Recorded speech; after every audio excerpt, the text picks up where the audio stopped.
Hello, it's Pixie. Welcome to the Crap Goth. This is the podcast of randomness, literally where you never know what I'm going to talk about.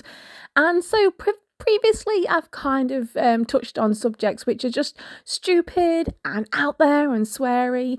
And this one's actually going to be a little bit more serious, and it's in regards to mental health and the stigma, which is just still out there, which is really, really frigging annoying.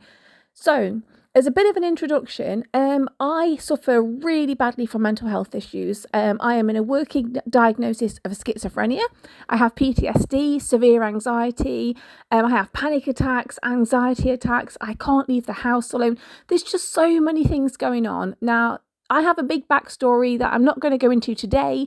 It is on my YouTube channel, which is The Crap Goth, if you want to go and have a look on that as well. But basically, I have been through so much, and it's caused a whole load of shit to go off in my head, which I'm sure a lot of people can relate to. Life isn't easy, especially not nowadays, with all the shit going on in the world and the environment and the governments and the idiots who rule the world. Basically are just, it's all war and poverty and everything. It's just, there's so much stress going on in the world.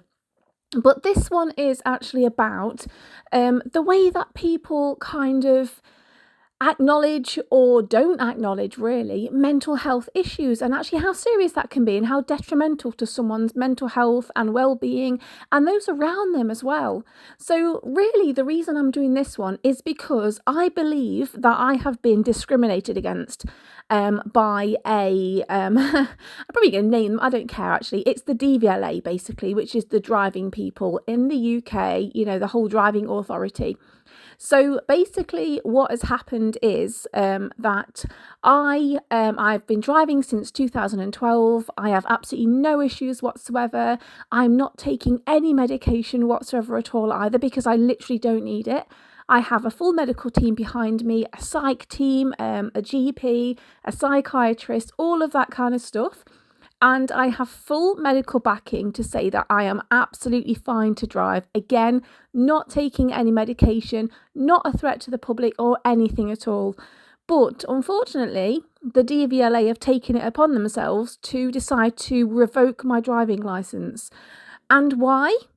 I cannot answer that because I literally don't know. They haven't told me. So it's just absolutely baffles me that mental health is still such a huge stigma to a lot of people. Now, one thing which really, really does piss me off massively is that people are grouped into these little boxes. So, for example, me with schizophrenia, so I am not going to be the same as anybody else who's got schizophrenia. Other people suffer much worse than I do. They're on a lot of high dosage of medicines, should I say.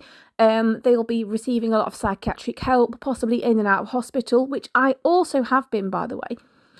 But I am not at that stage at all. Really, really am not. And I think a lot of this thing to do with mental health is the fact that people tend to group you in with somebody else. And it's just insane because one illness is never going to be the same as somebody else's experience of that same illness. And I think that's where the kind of presumptions need to stop, especially when it comes to the really big companies or businesses such as the DVLA, the government, the benefit system, whatever. It's all really, really insane. Now, the problem that I'm having at the moment is that I want my driving licence back. And I have GPs who have written letters and sent emails to the DVLA to back me up. I've also had letters from my psychiatric team, again, to say that not driving is more detrimental to my mental health, because I have now been stripped of my independence and there's so much things I can't do, like drive to the cemetery to see my little boy, especially if my husband's at work, drive to meet my support worker and everything else. And I really don't understand why I've been stripped of my driving licence. Nobody can answer me that. And I can't get through to the DVLA because they don't answer the fucking phones, which is really, really frustrating. So that is one thing which is going on.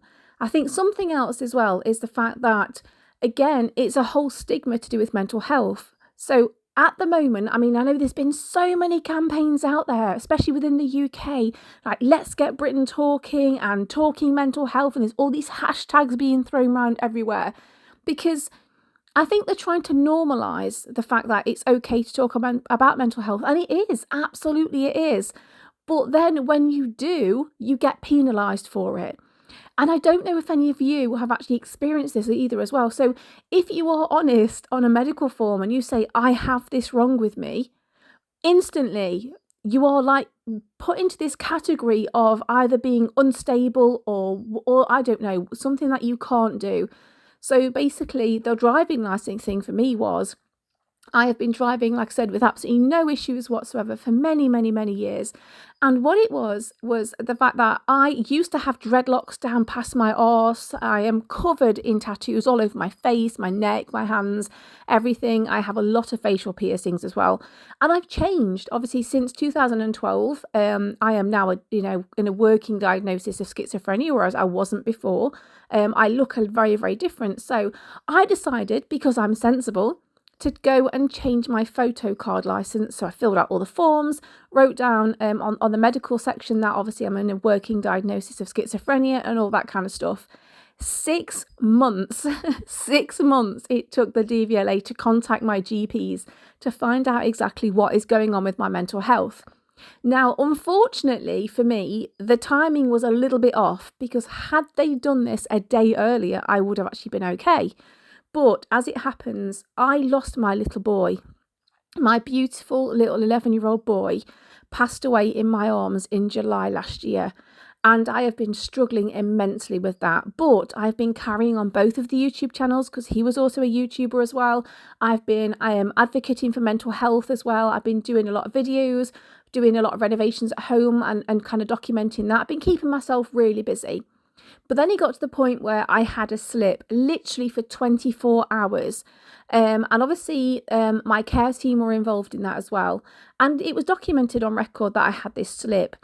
Now, the DVLA, for some bizarre reason, have now noted it down that this, which was literally an emotional slip, wasn't a breakdown, it wasn't anything, it was just, I just couldn't cope, like, basically.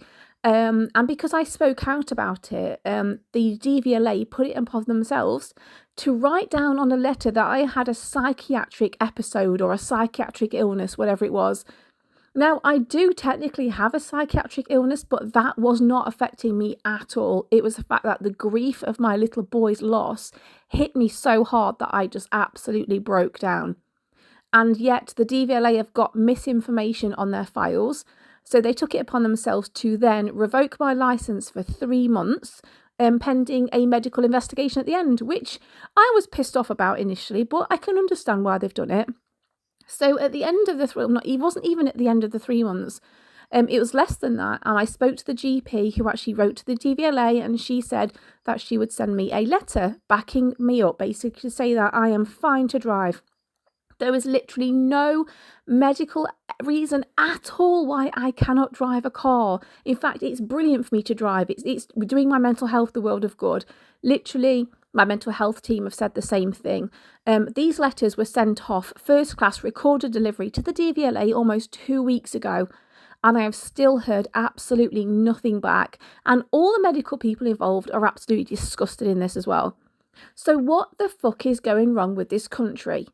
So I think that, for me personally anyway, when it comes to mental health, that people are penalised and they are targeted for being honest. Now, had I have put down on my driving licence, this is just one form. I mean, it doesn't have to be the DVLA. It can be literally anything. It can be for a job. It can be for, anything at all. I'm honest. I am an honest person. I don't like lying. And I'm very open about my mental health on a lot of my videos as well. And I talk about it very, very openly. I don't sugarcoat shit. I am literally blatantly honest with everybody about stuff. But had I have lied, I'd still be driving right now and nothing would have changed. I'm not a danger to anybody. But being honest really, really does sometimes get you nowhere. And it's absolutely awful. And I just think, like, how many more people across the UK or across the world even are actually struggling with this at the moment, where you are honest with people and you speak out about your mental health, but then you get penalised. So, I mean, when it comes to claiming PIP, for example, which is personal independence payments, or disability living allowance and things like that, you have to literally fight and go through forms which are big as an old bloody phone book from the 90s. And I think a lot of the things to do with mental health as well are not really very well documented. I mean, we're getting into the political side of things now, but the whole thing with Rishi Sunak. So Rishi Sunak apparently has decided to look at stopping PIP payments and putting out vouchers instead, which, I mean, I don't know a whole lot about putting that kind of like politics. I'm not going to get into that now because it really is fucking boring and it's not something that I'm really interested in. But when it comes to things like this, especially to do with mental health, how many people are not going to have the facilities to be able to go and cash in vouchers at particular places to help them with food or mobility aids and things like that, and out of pride? I, for one, am quite a proud person. I mean, I shop at charity shops. I use the Too Good To Go vouchers. If you don't know what they are, please do get the app on your phone. You can save yourself a ton of money by just booking really, really cheap food from the Co-op or wherever. And it's just really, really good. Me and my family use it quite a lot. And so things like that I don't mind so much. But being given a voucher for PIP, which I do claim personal independence payment, and that was a battle in itself as well, I would feel really embarrassed having to go, because it's basically like being given a food stamp and being told where you can and can't go, what you can and can't spend it on. And there's going to be a lot of people who are very proud, particularly the older generation, who have got mental health problems, and they're not going to want to do that, which is where the government are raking the money back in because people don't claim it. Again, with the whole PIP thing as well, have you noticed that the personal independence payments and the disability living allowance are based solely, well, not solely, actually, that's not true, are based predominantly around the fact that people have physical disabilities. So there are questions on there that will ask you how many meters you can walk, whether you can dress yourself, whether you need help eating and drinking and getting places, anything like that. But there's not really very many questions which cover mental health. And nowadays, especially, the broad spectrum of the mental health is absolutely massive. I mean, you're talking about like ADHD and schizophrenia, bipolar, like there's so many things, but it all comes under this gigantic umbrella. So you can't really say for one person who suffers one thing with their mental health is going to be the same for somebody else who suffers. So for me, for example, yes, I can walk 100 meters. I can unaided. That's fine. What I can't do is walk 100 meters unaided on my own. Like, I need somebody with me if I was outside, because I just don't like being on my own. I have panic attacks. I really struggle. And there's no facilities on the forms. There's no questions to kind of cover that base. And I feel very, very much as though mental health is still hugely, hugely underrated, misunderstood, and definitely misinterpreted with so many things. And it fucking does my head in. Honestly, it really does. And I'm probably just ranting and getting on my soapbox about this, but I think, I mean, such as, you know, myself, like, I should not have been penalised for having a mental health illness, and definitely should not have had my driving licence taken off me for absolutely no reason, going against all medical advice. The same as I disagree with the fact that somebody who's wanting to claim personal independence payments or get help with like a support worker should not have to go through an entire wad of forms that they really don't understand. A lot of it's jargon. A lot of it doesn't even make sense to anybody who's got mental health issues as well. And you need like an interpreter basically to go through these forms with you. And yet there's not many people available. And now they're bringing in things where you have to pay for your care, which, again, I understand contributing something, but the government at the moment are giving with one hand and literally ripping away with everything else. Everything is taxed, everything's accountable. You can't earn money as a YouTuber, you can't earn money on Vinted selling your clothes, you can't earn money off eBay because you get in so much trouble. And you know, somebody who's stuck in the house all the time with mental health issues, who cannot go out, probably relies on the fact that they can sell things they no longer want on Vinted, on eBay, to get some money in to help them, because they can't physically go out and work. And the benefits that they're receiving, if they receive them at all, are not enough to keep them going, especially with the country being in the shithole that it is at the moment. We are in such a dire state where families are starving and everything else. Again, political, probably not going to get into that one. The whole thing about today is literally mental health, and the fact that I don't feel personally as though we are supported as a nation, or even as like a continent, world, bloody whatever, everybody around the world suffers to some degree with a mental health illness, whether you realise it or not. We're all kind of on the spectrum in some way or another. And it just, I think, rather than kind of offering support and helping people, and we are being forced into work to jobs that we can't do, and we are being backed into corners, really. So where you have to lie about your ability to do things, because otherwise you get penalised for it. And it's not right. It really, really, really irritates me. It's not fair at all. And I think this is just more one of those things where, how many of you are sitting at home right now? I mean, I say listening to this necessarily, but are sitting at home right now thinking, I know somebody who can't leave their house. I know somebody who really needs help and they daren't ask for it, or somebody who's too proud to ask for it. And somebody who's sitting at home with a family maybe, and they are worried about money, about food, about how they're going to cope when the benefits go over to universal credits and having to go for job interviews and all this kind of stuff. I just feel as though we are going backwards as a country. Like, there's so much, we are reverting back to Victorian times, if not earlier, where the rich are getting richer, the poor are getting poorer. And if you need help, whether it's medical, mental health, whatever, then, and even dental work. I mean, oh my God, this has got nothing to do with mental health, but it really does piss me off.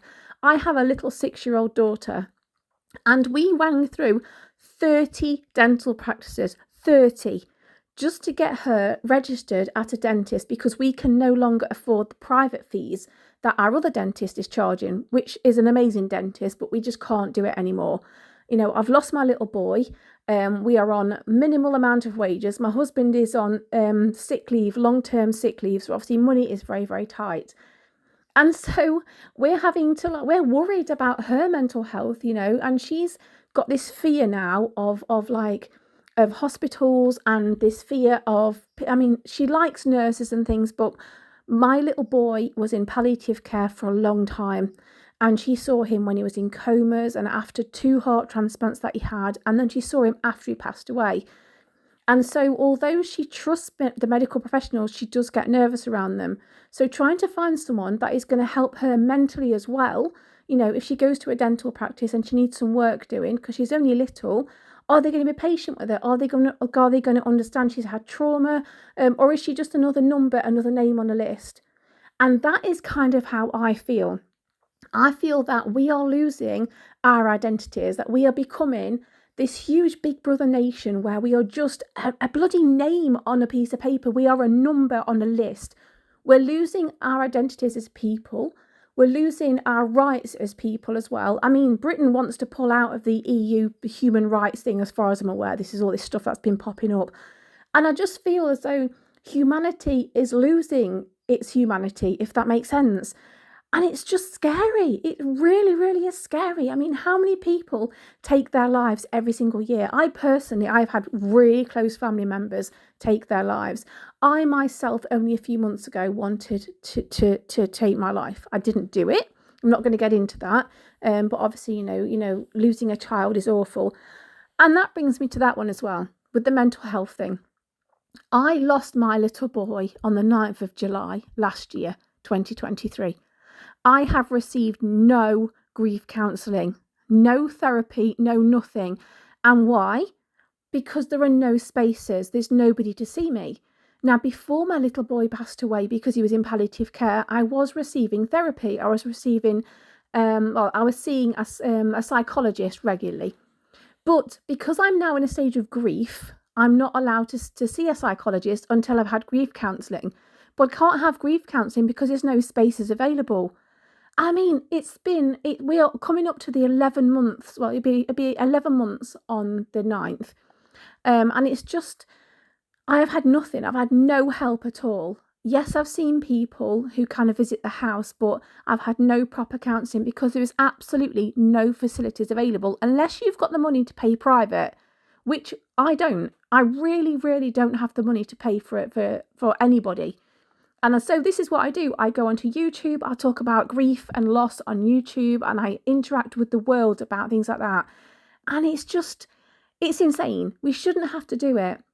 So I'm not going to waffle on for too much longer, but I really do feel as though it is absolutely so fucked up that in this day and age, with everything which is so disposable at your fingertips, the internet, you've got Google, Alexa, you've got people online, people around the world, everything, all these things which are available at our fingertips, yet talking to an actual human being is really, really difficult. And nowadays, everything is all kind of computer based.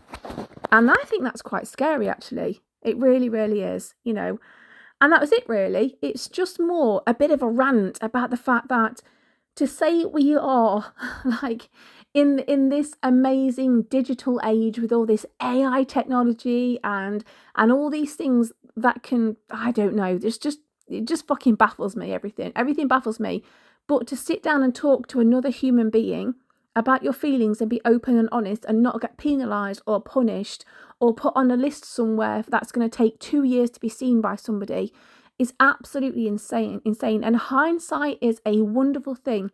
When you're reading in the newspapers or seeing things online where somebody has been discharged from like a mental hospital and then they go and they take their lives, or you see children who are suffering because the system isn't looking after them properly, and then it's kind of like, oh, I wish we'd done this, or why did somebody not do this? And like I said, hindsight is amazing, but at this day and age it is ridiculous that we have to fight for so much all the time. So my thing to you is now, if anybody is listening to this at all, if you know of anybody who is struggling, anybody who needs mental health help, please, if you can get them seen, put in a referral for them, say hi, maybe drop off a food parcel for them, just knock on the door if you know them, obviously. Make sure they're okay, just be nice to people.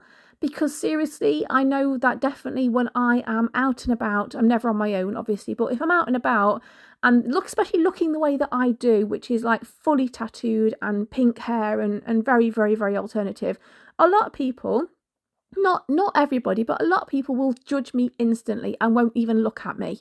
And whereas like actually what I'm feeling is the fact I'm feeling vulnerable and I'm feeling scared and I'm feeling emotional and something, that one person looking up and just smiling at me would make a huge difference. And sometimes for someone's mental health, that's all it takes, is one person. It's just an act of kindness. You don't even have to say anything or do anything apart from smile at somebody, and that's it.